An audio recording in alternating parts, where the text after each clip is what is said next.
વિનંતી કરીશ કે હું પ્રભુના વચનો લઈને પુલપીટનો કબજે લઈશ. ક્રિસ્ને ખ્રિસ્તી ઈસુમાં આપણે તાળી પાડીને તેના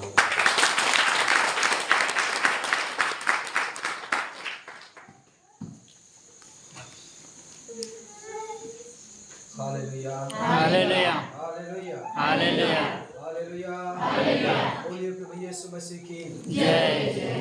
रात फिर से एक बार आपके सामने आने के लिए प्रभु ने अनुमति दिया और परमेश्वर की कृपा में आप सभी के बीच में फिर से आज का दिन सुबह से लेकर शाम तक प्रभु ने तंदुरुस्त रखा. उस परमेश्वर को मैं धन्यवाद देता हूँ और पुत्र यीशु मसीह के नाम के द्वारा आप सभी को प्रेमी सलाम.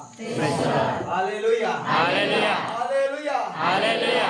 रात हमारे लिए परमेश्वर ने रखी है, इसलिए हम सब मिलकर यहाँ पर इकट्ठे हुए हैं ताकि हम जय पाने के लिए जिस जाति ने हमारे ऊपर चढ़ाई की है उसके ऊपर जय पाने के लिए हम उपवास के साथ यहाँ पर इकट्ठे हुए हैं. हालेलुया. मेरा मकसद है कि प्रभु यीशु मसीह हमारे साथ है तो उस जाति के सामना करने के लिए हमारे हाथों में उसने हथियार दिया है और उस हथियार का नाम है यीशु का लहू. और यीशु का लहू जिसके पास मोहर लगाकर उसको चिन्ह किया गया है, उसके सामने दुष्ट आत्मा या कोई पर जात की बीमारी उसको देखकर डरेगी और कहता है कि ये मेरा मोहर लगाया हुआ है, ये घर मेरा है और उसमें मैं रहता हूँ. आज कितने व्यक्ति चाहते हैं कि मैं परमेश्वर का मंदिर हूँ, यीशु मसीह के नाम के द्वारा मुझे कलम किया गया है और मेरे माथे के ऊपर उसके पवित्र आत्मा की मोहर है जिस पर जो जाति डराती है उस जाति के ऊपर जय पाने के लिए मुझे आशीष दिया. Hallelujah hallelujah hallelujah.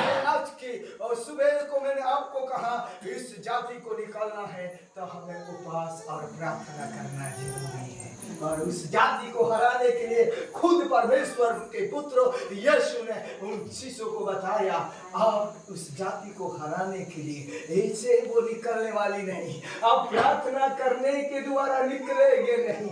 आपको एक काम करना होगा, जब तक तुम उपवास के साथ प्रार्थना नहीं करेंगे वो जाति निकलेगी नहीं. और जब उपवास के साथ एक विचार के साथ हम प्रार्थना करते हैं परमेश्वर कहता है उस जाति को हराने के लिए यहोवा की प्रकाश तेरे ऊपर आया और तेरी प्रार्थना के द्वारा तेरे उपवास के द्वारा उस जाति को मैं हारते हुए तेरे सामने दिखाऊंगा. जब परिस्थितियों और वेदनियों के बीच में जब युद्ध हुआ उस समय यशायाह फर्क कहता है प्रभु मैं क्या करूं, पिता मैं क्या करूं, वो जाति तो आ रही है, जाति तो आ रही है, अभी मैं इस्राएल के बीच में हूं, अभी मैं क्या करूं. परमेश्वर कहता है यशायाह फर्क कहता है मुझे यहोवा की पास जाना जरूरी है. इस्राएल के सामने उसने ढंढोरा पिटा दिया, प्रचार कर दिया और इस्राएल प्रजा को कहा आइए हम इकट्ठे हो जाए और उपवास का प्रचार करें और उपवास के साथ यहोवा को प्रार्थना करें. वो हमारे लिए कुछ न कुछ मार्ग निकालेंगे उस जाति को हराने के लिए. और कहता है उस जाति के ऊपर उसके उपवास की प्रार्थना अद्भुत रीति से प्रबल हुई और जिस व्यक्ति जो युद्ध के लिए जाति के लोग आए थे उनके ऊपर यहोवा के गर्जना के गाए बादल गर्जना के हुए और जाति के लोग डर के मारे वो चिल्लाकर थम गए. परमेश्वर जब गरजता है तब कोई जाति उसके सामने टिक नहीं पाती.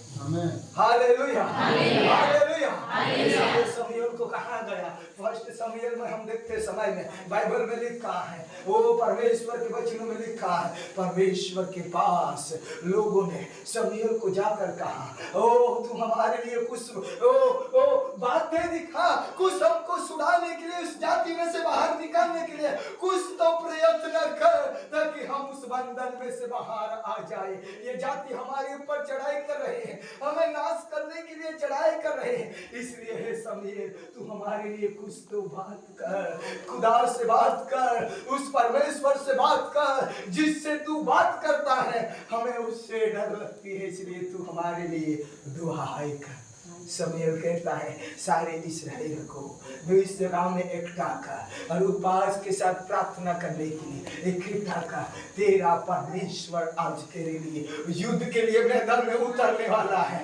मिद्यान के शक्तियों परिस्थितियों तेरे सामने डर कर वो नाश होने वाले हैं।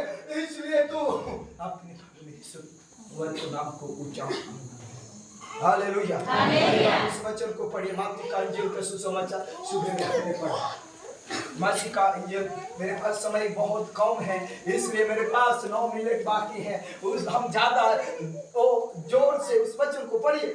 मत्ती का इंजील उसका 7 उसका 21 पर ये जाति बिना प्रार्थना और उपवास के नहीं निकलती। ये जाति बिना प्रार्थना और उपवास से नहीं निकलती। हम पढ़िए अभी शमूएल फर्स्ट शमूएल और उसका 7 का से फर्स्ट शमूएल पहला शमूएल से आपको मैं सब का बता रहा हूं।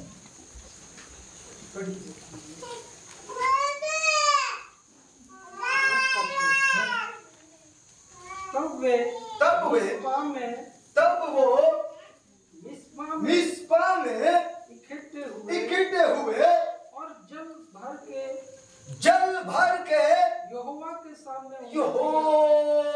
सामने उंडल दिया और उस दिन उपवास किया।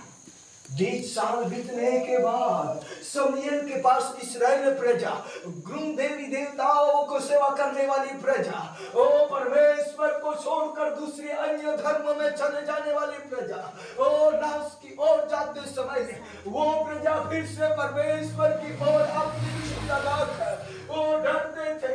इसलिए वो परमेश्वर के भक्त शमूएल के पास जाकर कहते हैं कुछ हमारे लिए तू कुछ काम कर। 20 साल बीत गए हम गुलामी में हैं। हमें जाति जाति के लोग सता रहे हैं। जाति हम पर चढ़ाई कर रही है। हे परमेश्वर का भक्त तू हमारे लिए कुछ तो काम कर ताकि हम उस जाति में से बाहर आ जाएं।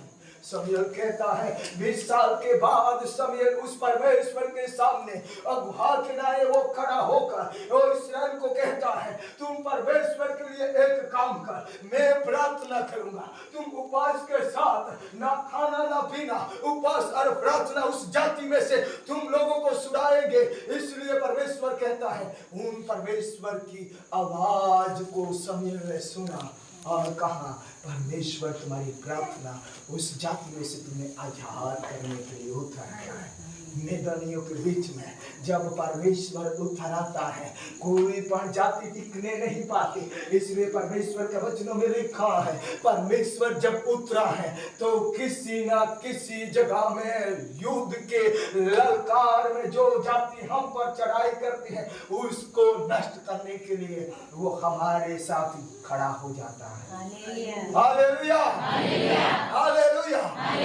प्रभु यीशु मसीह अपने शिष्यों को कहता है आप लोग प्रार्थना तो कर चुके फिर आपको मैं एक बात कहता हूँ ये जाति उपवास और प्रार्थना बिना नहीं निकलेगा। ये जाति मैदान में जब उतरती है जब तक यहोवा की सहायता आपके ऊपर नहीं है ये जाति आपको डराएंगे। ये जाति आपको नाश की गुलाम में ले जाएंगे। यहाँ पर लिखा है और उपली कलम में पढ़ते समय में आप जानेंगे वहाँ पर 2 प्रकार की देवी देवताओं का स्थान है और 20 साल तक वो देवी देवताओं के गुलाम की जातियों में उनको बंधन में रखा हुआ था और उसको वो जकड़े हुए थे।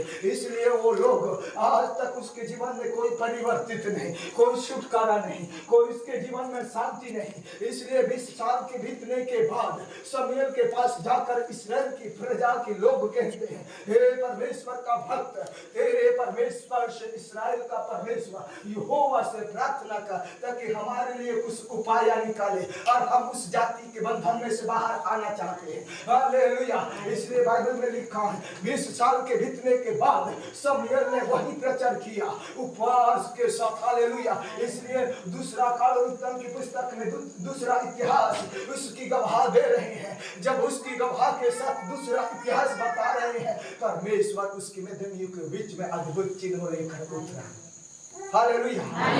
दूसरा इतिहास का जब पुस्तक पढ़ते समय में 20 अध्याय और उसका 3रा वचन में जब पढ़ते समय में वो परमेश्वर उसके साथ युद्ध में खड़ा हुआ और जाति जाति को उसने नाश किया और इस्राएल जे पाया। इस्राएल जे पाया, ये परमेश्वर का काम है। सारी मंडली